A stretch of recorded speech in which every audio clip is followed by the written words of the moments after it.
আপনার মতো সার্জন আমার পা ধরা দেখাবো ভিডিও দেখাবো আপনি এই কথা বলতেছেন আমি বলছি দেখাবো আপনি এই কথা বলতেছেন মানে ঘুষ খায়া ঘুষ খাওয়ার জন্য কি ওই আটকাইতেছেন আপনি কোথায় আছেন আমি যেখানে থাকি না কেন আপনি আমি কোথায় আছি হ্যাঁ আমার আইডিয়া আছে বুঝতে পারছেন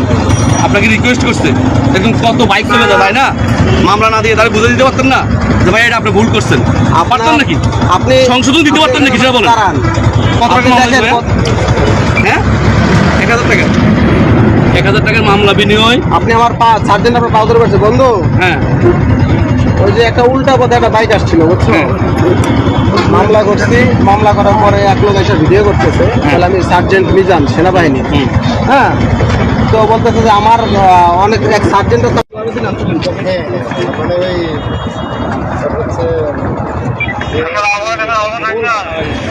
ওই আমাকে এদিক দিয়ে যেতে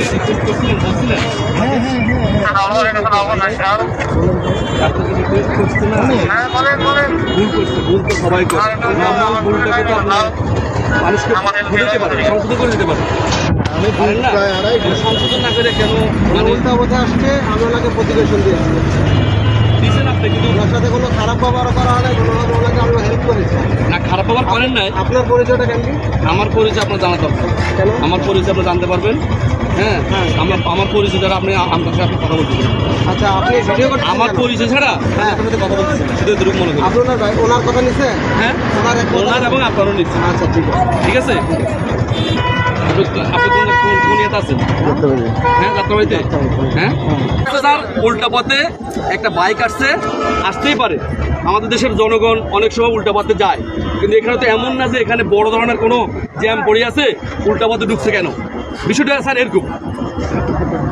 বিষয়টা হচ্ছে যে হ্যাঁ এখানে পরিস্থিতি এমন উল্টা পথে একটা গাড়ি ঢুকলে সমস্যা হবে কোনো ধরনের কোনো নিরাপত্তা হয়তো বা কোনো রাস্তায় যানজট হবে এমন তো কিছু না একদম ফাঁকা রাস্তা